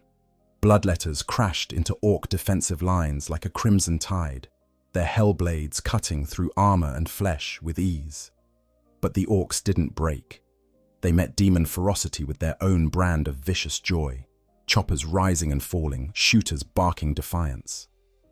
Where an Ork fell, another stepped over the body to take his place.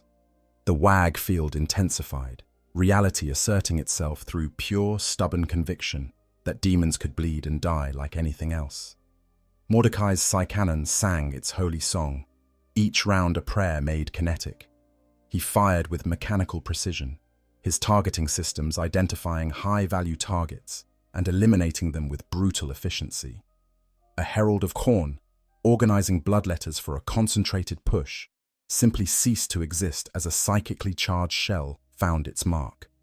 A clutch of pink horrors, preparing to launch a combined warp-fire barrage, detonated in a cascade of blue light as another round scattered them across dimensions.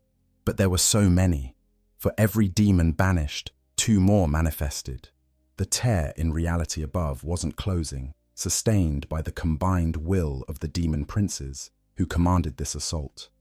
They floated above the battlefield, observing, directing, waiting for the moment when the defender's strength would falter. Boss Griknash fought like a legend come to life, his power claw tearing through demonic flesh, his roar audible even over the din of battle. Around him, his knobs formed a wedge, pushing into the demon lines, creating pockets where Ork firepower could pour into concentrated enemy positions. This was war as Orks understood it. No room for subtlety, just pure violent determination. Grukzag, despite not being primarily a warrior, had armed himself with an improvised weapon he'd built from salvaged parts. It was essentially a cannon mounted on a pole, which should have been unusable, but fired explosive rounds that detonated with satisfying force among demon ranks. He'd also distributed his experimental warded armor to key Orks, and it was proving its worth. Bloodletters found their weapons skittering off these blessed surfaces, buying the wearers crucial seconds to counterattack. Hours passed, or maybe minutes stretched to feel like hours. On a demon world, during a battle of this intensity, time became meaningless. All that mattered was the immediate fight, the enemy in front of you, the weapon in your hand. Mordecai's ammunition stores depleted despite the resupply the Orks had brought him. His reactor temperature climbed into warning ranges. His armor showed damage in a dozen places where demon weapons had found their marks. The Orks were bleeding too, quite literally. The fungal mat that had been producing new warriors couldn't keep pace with casualties. For every Ork that fell, the WH40K field grew slightly weaker, the psychic resonance that kept reality stable around them diminishing by degrees. If this continued, they'd be overwhelmed through simple attrition. It was Grukzag who spotted the solution, or at least a possibility. The demon princes coordinating the attack were maintaining the warp rift, keeping it open through their combined will. If that rift closed, demon reinforcements would stop. The battle would become winnable, maybe. "We gotta kill the big bosses!" he shouted to anyone who'd listen, pointing at the floating figures above the battlefield. Mordecai had reached the same conclusion through his tactical analysis. The demon princes were the key, but reaching them presented problems. They floated well above the ground, protected by layers of lesser demons, their own formidable abilities, and the raw power of the warp. A conventional assault would be suicide. They needed something unexpected, something that would catch the demon princes off guard. An idea formed, terrible and desperate, the kind of plan that only made sense in the middle of an impossible battle. "Grukzag!" Mordecai's voice cut through the chaos. "Can you launch me?" The mech boy's eyes widened, understanding immediately. "You want me to build a Dreadnought launcher? That's crazy. That's brilliant. That's brilliant." He started calculating in his head, factoring in weight and trajectory and explosive force. "Yeah, I can do it. Give me 20 minutes and some Gretchen." 20 minutes during the most intense battle of their lives. It should have been impossible, but Orks lived on impossible. Grukzag rallied his crew, commandeered every piece of artillery he could find, and began building something that looked like it would explode on the first use. Which was fine, because it only needed to work once. Meanwhile, Mordecai held the line, his presence anchoring the Ork defense. His power fist crushed demon flesh. His Aegis field burned warp entities who pressed too close. His voice never stopped reciting prayers and oaths and declarations of faith. He was a fortress made mobile, a bastion of purity in the heart of corruption. Boss Griknash, understanding what needed to happen even if he didn't understand how, gathered his knobs and launched a massive push toward the center of the battlefield. This wasn't tactical, it was pure distraction. draw demon attention away from Grukzag's position, buy time for whatever insane plan was being executed. Orks poured forward in their wake, sensing that something important was happening, that this was the moment that would decide everything. The demons took the bait, committing additional forces to stop this toupee.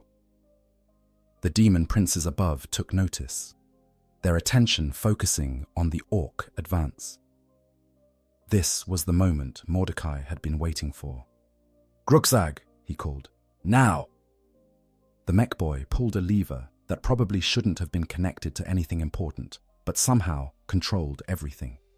His improvised launcher, a nightmare of welded artillery tubes pointed at the sky and held together by prayers to Gork and Mork, fired with a sound like reality breaking. Ancient Mordecai, encased in tons of blessed ceramite and adamantium, launched into the air on a pillar of explosive force that would have killed anything not protected by the Emperor's own blessing. The demon princes had perhaps 3 seconds to realize what was happening. 3 seconds to process that a dreadnought was arcing through the air toward them, powered by technology that made no sense, driven by a warrior who should have been dead centuries ago. 3 seconds to understand that their perfect plan had a Grey Knight-sized flaw. Then Mordecai struck the nearest demon prince, a thing that had once been a sorcerer of the Thousand Suns, now elevated to demonhood through Tzeentch's dubious gifts. The impact was catastrophic for the demon. Mordecai's power fist, already active and blazing with holy energy, punched through the demon prince's chest, actually physical, despite its warp nature. The psychic backlash from the blessed weapon touching pure chaos was visible, reality shuddering around the contact point. The demon prince screamed, trying to unmake itself, to escape back into the warp before it could be truly destroyed. But Mordecai wasn't done. He recited the daemon's true name, information his psychic senses had gleaned in the moment of contact, and bound it in place. The power fist squeezed, and something fundamental broke. The demon prince didn't just vanish. It died. Its essence so scattered that reformation would take millennia if it ever occurred at all. But Mordecai's trajectory wasn't stopped by one kill. He'd been launched with enough force to carry through multiple targets. He crashed into a second demon prince, a former word-bearer who descended through Lorgar's twisted teachings. This one was ready, manifesting weapons from its own essence, reality-cutting blades that could slice through tank armor. They struck Mordecai's chassis and actually bit deep, warning klaxons screaming in his consciousness. The two fell together, tumbling through the air, trading blows that would have leveled buildings. Mordecai's psi cannon, held in the other arm, fired at point-blank range, the psychically charged round detonating against the demon prince's face. It roared in pain and fury, redoubling its attacks, cutting deeper into Mordecai's armor with each strike. They hit the ground together, the impact creating a crater that swallowed dozens of lesser demons. Mordecai felt systems failing, his damaged leg giving out completely, his reactor spiking dangerously close to overload. But he'd been in desperate situations before. This was what Grey Knights trained for, fighting on when flesh failed, when hope seemed lost, when all that remained was duty. His power fist found the demon prince's core, that point where the warp energy that sustained it was most concentrated. He drove his fist into it, pushed through layer after layer of malevolent will-made flesh, and found what he sought. The demon's true name, written in the fundamental structure of its being. He spoke it, loud enough for the warp itself to hear, binding and banishing in the same utterance. The demon prince came apart, its form unraveling like burning parchment. Its death scream echoed across dimensions, and the warp rift above flickered. 2 of the 4 demon princes maintaining it were gone, destroyed utterly. The remaining 2 tried to compensate, pouring more of their own essence into keeping the portal stable, but it was faltering. The Orks, seeing their metal ally land among the demons and proceed to kill not 1 but 2 of the scary, floaty bosses, went absolutely berserk with joy. This was the best fight any of them had ever witnessed, and they were part of it. The YG field intensified to levels that shouldn't be physically possible, reality bending under the weight of so much collective conviction. Orks, who'd been flagging found new strength. Weapons that had run dry somehow found more ammunition. The very air crackled with potential violence. Boss Gricknash led a charge that broke through the demon lines entirely, his orcs smashing into the enemy's rear formations with devastating effect. Grukzag, proud of his launcher's success, despite it having exploded immediately after firing, grabbed his improvised cannon and joined the assault, firing into demon masses with gleeful abandon. Ancient Mordecai, trapped in his crater, unable to move with his damaged leg and multiple systems offline, nonetheless continued fighting. Lesser demons swarmed him, trying to overwhelm through sheer numbers what they couldn't defeat through power. He met them with prayers and violence, his power fist still functional, his adamantium hull still protecting his sarcophagus despite the breaches. The remaining demon princes realized they faced a choice: maintain the rift and risk more losses, or withdraw now while they still could. Pride warred with pragmatism. They'd committed so many forces to this assault, invested so much of their own essence, but 2 of their number were gone, truly gone, scattered so thoroughly that even their patron gods would struggle to reform them. The Grey Knight had done the impossible twice. Could they risk a 3rd time?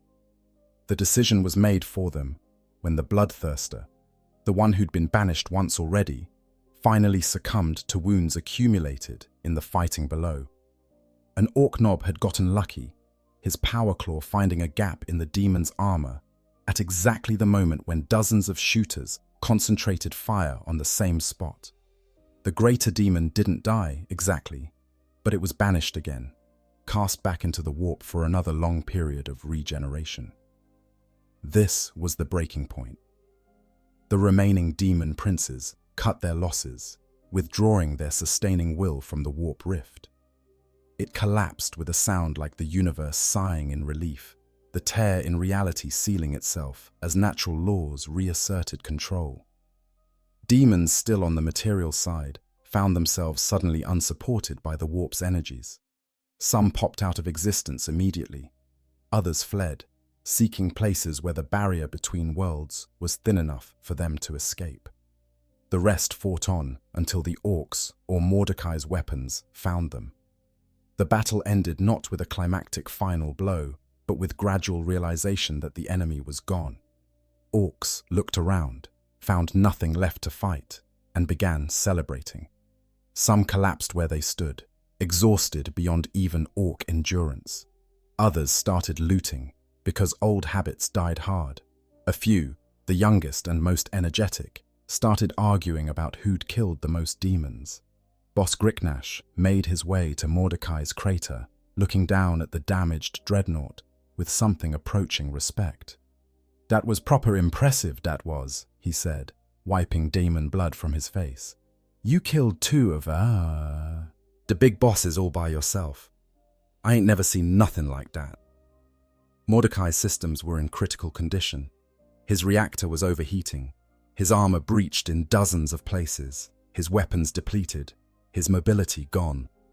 By all rights, he should shut down, let his systems enter emergency stasis until repairs could be made. But he'd been in worse condition before. Probably. Maybe. "The battle's won," he managed to say, his synthesized voice crackling with damage. "That's all that matters." Grukzag arrived, his Gretchen crew carrying tools and spare parts. He assessed the damage with a practiced eye that had seen many broken machines. "This is gonna take a while to fix," he admitted, "but I can do it. You proved yourself today, Metal Git. You're one of us now, whether you like it or not." And in that moment, surrounded by Orcs celebrating victory over demons on a world where such victories should be impossible, ancient Mordecai realized something profound. He'd crossed a line that couldn't be uncrossed. He'd fought alongside Xenos, he'd trusted them with his life, had relied on their support, had accepted their aid. By every measure of imperial doctrine, this was heresy, but he'd also survived. More than survived, he'd won a victory that would resonate through the warp itself. 2 demon princes permanently destroyed, a coordinated chaos assault broken, a foothold of resistance maintained on a demon world. These were achievements that would earn commendations if performed by a full Grey Knight strike force. That he'd accomplished them with Ork support didn't diminish the achievement, except in the eyes of those who valued doctrine over results. The story of what happened when Orks found a Grey Knight's Dreadnought on a Chaos world is not one recorded in Imperial archives. It's too strange, too contrary to established doctrine, and too likely to inspire uncomfortable questions about the nature of Xenos and the flexibility of Imperial law. But among certain circles, the tale persists. Orks across the galaxy tell stories of Boss Metal Git, the silver warrior who fought beside their ancestors. And in the deep vaults of Titan, some Grey Knights whisper of ancient Mordecai, who survived the impossible by making peace with the unthinkable. The broader implications of this encounter ripple outward in ways neither side fully understands. For the Grey Knights, it represents a challenge to their absolute doctrines. Can pragmatism justify cooperation with Xenos? Does survival excuse what would otherwise be heresy? These questions have no easy answers. For the Orks, the experience reinforced their conviction that anything can be looted, even Space Marine dreadnoughts. Gruxag in particular became something of a legend among mech boys, the greenskin who'd worked on Grey Knight's technology and lived to tell the tale. His subsequent creations, built using principles learned from studying Mordecai's systems, became sought after across multiple WAG sectors. The demon world itself remains, twisted and corrupt, a wound in reality that may never heal. But for a time, it contained something unique, a pocket of resistance built on the unlikely alliance between humanity's finest demon hunters and the galaxy's most enthusiastic warriors. The bloodthirster that was banished carries a grudge that will persist for millennia, nursing hatred for both the Grey Knight, who named it, and the Orks, who helped bring it low. And ancient Mordecai? His fate remains uncertain. Perhaps he found a way off that cursed world, rescued by his chapter, or escaping through his own resourcefulness. Perhaps he remains there still, fighting alongside Orks against the endless demon tides. Or perhaps his story ended, as all stories of dreadnoughts eventually must, in final combat that proved one challenge too many. But the precedent was set. Somewhere in the galaxy, a Grey Knight learned that even the most unlikely allies can prove valuable when facing the darkness. And a mob of Orks discovered that not all Imperial war machines are enemies. Some are just warriors like themselves, looking for a good fight and a way home. This tale serves as a reminder that in the grim darkness of the far future, survival sometimes requires setting aside old hatreds. The galaxy is vast, and threats lurk in every shadow. Sometimes the enemy of your enemy isn't quite a friend, but they're close enough to stand beside when the demons come howling. The Imperium would never officially acknowledge such an alliance. The Ordo Malleus would likely have both parties terminated if they learned the full truth. But in the places where official record gives way to whispered legend, the story persists. A Grey Knight's Dreadnought, an Ork, WAG, a demon world, and a battle that shouldn't have been won, but was, because sometimes the universe is stranger than even the darkest imagination can conceive. If you've enjoyed this deep dive into one of the strangest possible encounters in Warhammer 40k lore, consider hitting that like button and subscribing to the channel. We explore the darkest corners of this universe, bringing you stories that blend the established canon with the infinite possibilities of a galaxy at war. Share your thoughts in the comments. What do you think happened to ancient Mordecai? Could a Grey Knight truly work with Orks without falling to corruption? And what other unlikely alliances might exist in the shadows of the Imperium? Until next time, remember that in the grim darkness of the far future, there is only war. But sometimes, just sometimes, that war takes forms stranger than anyone planned.